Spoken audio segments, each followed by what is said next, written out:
बहुत समय पहले की बात है। अब जिनफ नामक गांव में खेतला और पन्ना लाल नाम के पति पत्नी रहते थे। उनका एक छोटा सा परिवार था, जिसमें उनका प्यारा बेटा गुड्डू भी शामिल था।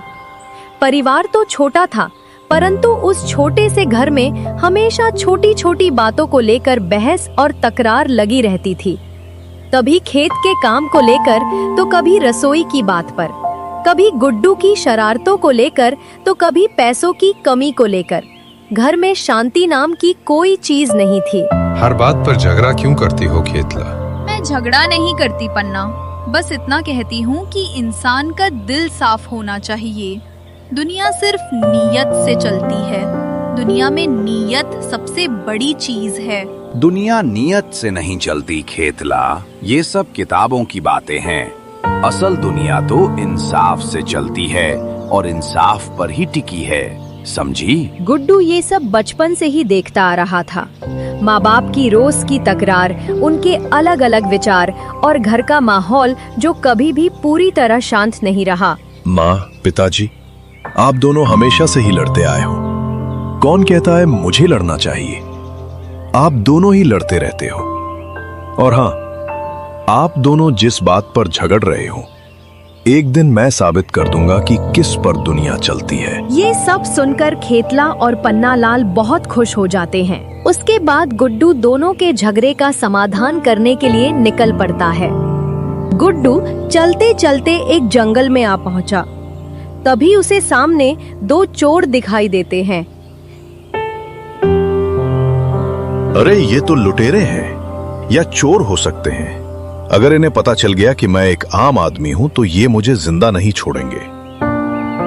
अरे हाँ, एक काम करता हूं, मैं कह देता हूं कि मैं चोरी की तलाश में जा रहा हूं। ये सही रहेगा। गुड्डू इतना कहकर चुपचाप उस रास्ते से निकल जाने की कोशिश करता है। तभी अचानक एक चोर ने उसे पकड़ने की नियत से आवाज लगाई। ए पुरुष, तू कौन है और इस वीरान जंगल में क्या कर रहा है? मैं आम चोरों जैसा ही एक चोर हूं और अच्छे और बड़े घरों की चोरी की तलाश में निकला हूं। क्या बात कर रहे हो? हम भी चोर हैं। एक काम करते हैं, क्यों ना हम साथ मिलकर चोरी का व्यापार शुरू करें? तीनों बराबरी का हिसाब रखेंगे। हाँ बिल्कुल, मैं तैयार हूँ। फिर तीनों आपस में कुछ समझौता सी बातें करके वहां से साथ में निकल पड़ते हैं।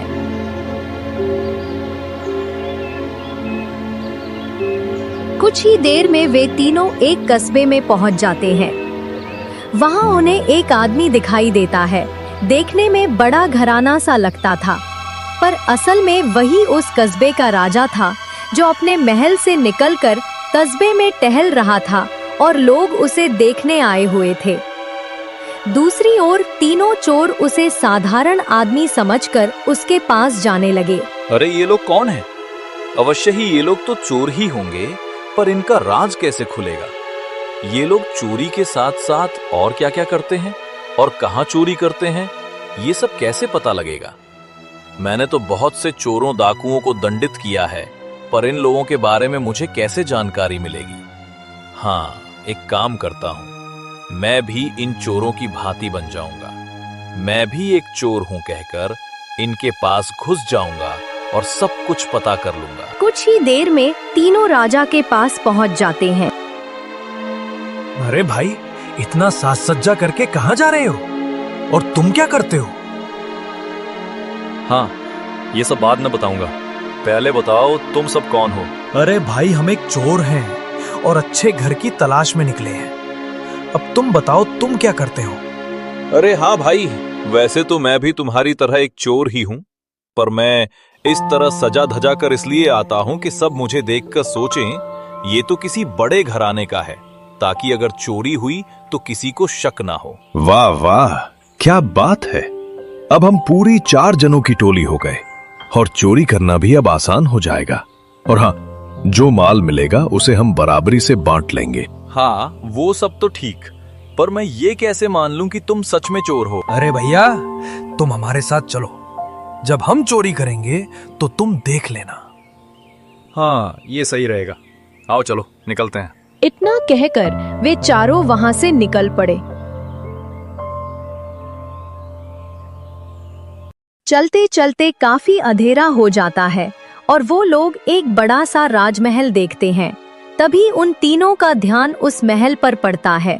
अब उन्हें कौन बताए कि ये जो महल है उसका राजा तो उनके साथ ही चल रहा है, जो एक चोर के भेष में है। तीनों लोग चोरी करने के लिए मान जाते हैं। राजा अब करे भी तो क्या करे, था तो उसका ही महल। अब सब लोग ने हाँ कह दिया था तो उसने भी हामी भर दी। फिर उसके बाद सही समय देखकर तीनों उस महल में चोरी के लिए घुस जाते हैं। महल में पहुंच जाने के बाद देखकर तीनों हैरान हो जाते हैं। अरे बाप रे बाप, भाइयों यहाँ तो बहुत कुछ है चोरी करने को। चलो चोरी करने लग जाते हैं। हाँ भाई, तुमने सही कहा, आज तो कुछ बड़ा हाथ लग गया है। उसके बाद हर कोई कुछ ना कुछ चुराने में लग जाता है। इधर सोना चांदी, उधर कीमती बर्तन, सबको बस जल्दी जल्दी समेटने की जल्दी होती है। उसी दूसरी ओर अचानक उन्हें किसी के बाहर से बात करने की आवाज सुनाई देती है। दरअसल बात बाहर नहीं अंदर ही हो रही होती है। सब ये सब देखकर हैरान हो जाते हैं। अरे भाई, यहाँ चोर आए हुए हैं, चलो सिपाहियों को बता देते हैं, वरना महाराज सारा सोना खो देंगे। अरे भाई खरगोश, बताने की क्या जरूरत है जब महाराज खुद ही मिले हुए हैं। अरे ये क्या कह रहे हो, ये सब चोर हैं, तुम्हें इनमें महाराज क्यों दिखाई दे रहे हैं? अरे भाई, तुम्हें तो पता है मेरी चाल धीमी है पर मेरा दिमाग नहीं। मैं सब समझ रहा हूँ, ये चोर नहीं महाराज ही इनके भेष में हो सकते हैं। चलो मान लेते हैं कि ये महाराज हैं, पर वो ऐसा करेंगे ही क्यों? अरे भाई, वो महाराज हैं, कुछ भी कर सकते हैं। शायद चोरों को पकड़ने के लिए ही ऐसा किया हो।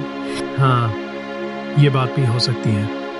चलो, हमें क्या है। उसके बाद सारे चोर हैरान हो जाते हैं। अरे दोस्तों, ये दोनों क्या बातें कर रहे हैं? जरूर हम में से कोई बहुरूपिया है जो इस महल का राजा निकले। हाँ हाँ भाइयों, कौन है बताओ, मुझे तो बहुत डर लग रहा है, कहीं सच में राजा हमारे बीच छुपा न बैठा हो। अरे अरे भाई, तुम्हें ऐसा क्या हो गया? भाई अभी तुमने सुना नहीं क्या, वो खरगोश और कछुआ बात कर रहे थे कि इस चोरी में महाराज भी शामिल है। भाई सच बताओ, तुम सब में कौन इस घर महल का राजा है? अब वो कौन है ये तो मुझे और हम सबको अभी तक पता ही नहीं चला है। महाराज सबको उलझा देते हैं ताकि किसी को जरा सा भी अंदाजा ना लगे कि असली राजा कौन है। अरे भाई क्या पता, इसलिए ही तो कह रहा हो, ताकि हम सब डर जाएं और चोरी ना करें। ये लोग यूं ही बातें बना रहे होंगे। ये सब छोड़ो और हम सब प्रफाटाफट जो कुछ लेना है लेकर यहाँ से निकल जाते हैं। हाँ भाई, तुम सही कह रहे हो, चलो जल्दी, हम सब सारा सामान लेकर तुरंत यहाँ से निकल जाते हैं। उसके बाद सब चोरी करने लग जाते हैं। उसी दौरान उनमें से एक चोर मानव घबराते हुए कहता है, हम में से कोई ना कोई तो जरूर महाराज ही है और वो हमें नंगे हाथ पकड़ना चाहता है। मुझे तो बिल्कुल पसंद नहीं आ रहा ये माहौल। चलो मैं धीरे धीरे यहाँ से निकल लेता हूँ, मुझे पकड़े जाने का कोई शौक नहीं है।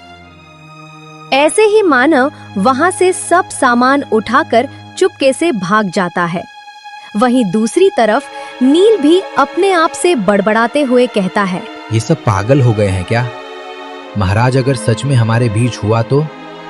नहीं भाई, मैं भी अपनी जान खतरे में नहीं डाल सकता। अच्छा ही होगा कि मैं भी धीरे से निकल लूं। सामान तो बहुत है, 2-4 चीजें लेकर चुपचाप भाग चलता हूँ। ऐसे ही नील भी वहाँ से थोड़ा बहुत सामान उठाकर डरते डरते भाग जाता है। अरे ये दोनों कहाँ गायब हो गए? कहीं उन्हें कोई बात पता तो नहीं चल रही ना? अरे ये दोनों कहीं दिखाई ही नहीं दे रहे। लगता है मानव और नील अपना सामान लेकर पहले ही निकल चुके हैं। ठीक है, अब मैं भी यहां ज्यादा देर नहीं रुकने वाला। चलो बस थोड़ा सा उठाता हूं और मैं भी निकल रहा हूं। गुड्डू भी बाकी सबकी तरह जल्दी जल्दी महल से सारा सामान उठाता है और वहाँ से निकल पड़ता है। गुड्डू सारा सामान तो चुरा लिया था, पर लेकर जाए कहाँ? वहाँ काफी अंधेरा हो चुका था, जाए तो कहाँ जाए? कुछ देर ऐसे ही टटोलते टटोलते चलता रहा। आगे जाकर उसे एक विशाल वृक्ष दिखाई देता है, जिसकी परछाई अंधेरे में और भी डरावनी लग रही थी।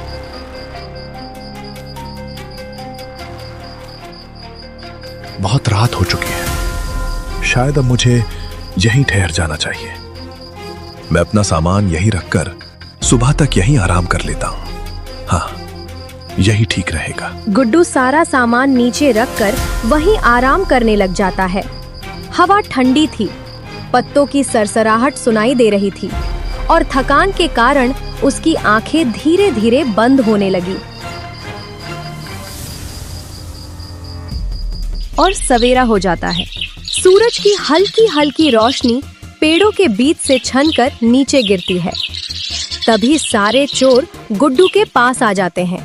मुझे तो बहुत डर लग रहा था, कहीं हम पकड़े न जाएं, इसलिए फटाफट वहां से भाग आए। पर जो हुआ अच्छा हुआ, भागना ही सही था। शुक्र है भगवान का। चलो अब जो भी हमने वहां राजमहल से चोरी किया है उसे बराबर बराबर बांट लेते हैं। क्या बोलते हो दोस्तों, ये ठीक रहेगा ना? बिल्कुल नहीं दोस्त, हम कुल 4 लोग थे और हम वादे के पक्के हैं। हम किसी को धोखा नहीं दे सकते, चाहे वो आए या ना आए। उसका हिस्सा यहीं हमारे पास सुरक्षित रखना होगा। और अगर वो नहीं आया तो हम कुछ समय उसका इंतजार करेंगे। अगर तब भी नहीं आया तो उसके हिस्से का सारा सामान हम यहीं रखकर चले जाएंगे। यही सही रहेगा, है ना दोस्तों? बाकी चोर एक दूसरे की ओर देखते हैं और गुड्डू की ईमानदारी से प्रभावित होकर एक साथ कहते, हाँ बिल्कुल ठीक कह रहे हो गुड्डू। फिर तीनों अपने अपने चोरी किए गए सोना चांदी को आपस में बराबरी से बांटने लगते हैं। इसी तरह कुछ समय बीत जाता है।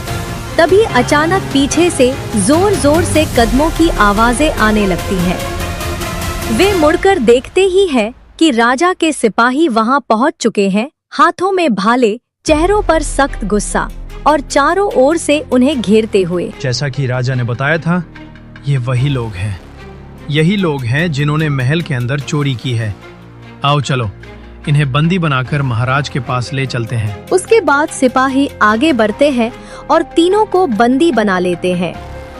फिर वे उन्हें लेकर महल की ओर निकल पड़ते हैं। कुछ ही देर में सिपाही उन तीनों को लेकर राज दरबार में पहुंच जाते हैं। मंत्री महाराज के पास जाकर बोले, जो लोग कल राज दरबार में चोरी करके भाग गए थे वे पकड़े गए हैं और अभी दरबार के बाहर खड़े हैं। दरअसल महाराज को ये पता ही नहीं था कि ये वही लोग हैं जिन्होंने कल उनके साथ मिलकर चोरी करने की हिम्मत जताई थी। इसलिए बिना कुछ जाने समझे महाराज मंत्री से बोले, ठीक है, फिर अगर ये लोग पकड़े गए हैं तो बाकी चोरों की तरह इन्हें भी कारावास में डाल दिया जाए, ताकि वहां ये तड़प तड़प कर मृत्यु को प्राप्त हो। इससे बाकी चोरी करने वाले लोग भी डर के मारे चोरी करने की हिम्मत नहीं करेंगे। ठीक है महाराज, जैसी आपकी आज्ञा। आज ही हम उन सबको कारावास में डाल देंगे। इतना कहकर मंत्री वहां से चला जाता है। सिपाहियों, महाराज का आदेश है कि इन तीनों को आजीवन कारावास में बंद कर दिया जाए। मंत्री जी, मेरी आपसे विनती है, मुझे महाराज से मिलने की अनुमति दी जाए। ठीक है, अनुमति दी, पर इतना याद रखना, भागने की कोशिश मत करना, वरना ठीक नहीं होगा। उसके बाद नील राज दरबार में जाने लगता है। कुछ ही समय में नील महाराज के सामने पहुंच जाता है। नील वहां पहुंचकर महाराज को देखते ही हैरान रह गया। महाराज, भले ही आपने अपनी पोशाक बदल ली हो, पर मैंने आपको पहचान लिया है। आप हमारे मित्र भी हैं। अब आप हमें इस तरह सजा नहीं दे सकते। आप हमारे साथ गद्दारी नहीं कर सकते महाराज। अगर आप ऐसा करेंगे तो लोग आपको एक धोखेबाज राजा कहेंगे। वैसे कह तो सही रहा है। कल रात तो मैं ही भी राजमहल में था और मैंने ही सामने मित्रता का हाथ बढ़ाया था। ऐसा करना उचित नहीं है। ठीक है मंत्री जी, इनके पास से जो कुछ भी बरामद हुआ है वो सब इन्हें वापस कर दिया जाए। मैं द्विधा में हूँ, इसलिए मैं इन्हें क्षमा करता हूँ। ठीक है महाराज, जैसा आप कहें। राजा के आदेश से उन सब के पास से बरामद किया गया सोना चांदी सब उन्हें वापस मिल जाता है। सिपाही उनकी गांठें खोलकर एक एक सामान लौटाते हैं और तीनों चोर नील, गुड्डू और उनका साथी खुशी खुशी अपनी अपनी हिस्से की पोटली उठाकर घर की ओर निकल पड़ते हैं। महल से बाहर आते ही सबके चेहरे पर राहत और खुशी साफ दिखाई दे रही थी। तभी गुड्डू, जो इंसाफ और नियत का असली चेहरा जानने आया था, रास्ते में चलते चलते मन ही मन बुदबुदाने लगा। आज समझ आया कि नियत साफ हो तो बुरे वक्त में भी रास्ता मिल ही जाता है। महाराज ने भी दोस्ती का मान रखा और हम सब ने भी अपना वादा निभाया। अब मैं ये सब बात घर जाकर अपने माता पिता को बता देता हूँ। कुछ समय बाद सब अपने अपने घर की ओर निकल पड़ते हैं। कुछ ही देर में गुड्डू भी अपने घर पहुंच जाता है। गुड्डू देखता है कि उसके माता पिता घर के बाहर चारपाई पर बैठे थे। गुड्डू बेटा, मैंने कहा था ना, दुनिया सिर्फ नियत पर ही चलती है और नियत पर ही टिकी है, ना कि इंसाफ पर। अब बताओ बेटा, तुमने दुनिया में क्या देखा? माँ, पिताजी, आप दोनों ही अपनी जगह सही हो। क्योंकि नियत अच्छी ना हो तो इंसाफ करने वाले की नियत भी सही होनी चाहिए। और दोनों ही बातें, सच्ची नियत और सच्चे इंसाफ, एक दूसरे पर ही टिकी रहती हैं। वाह वाह बेटा, बहुत खूब।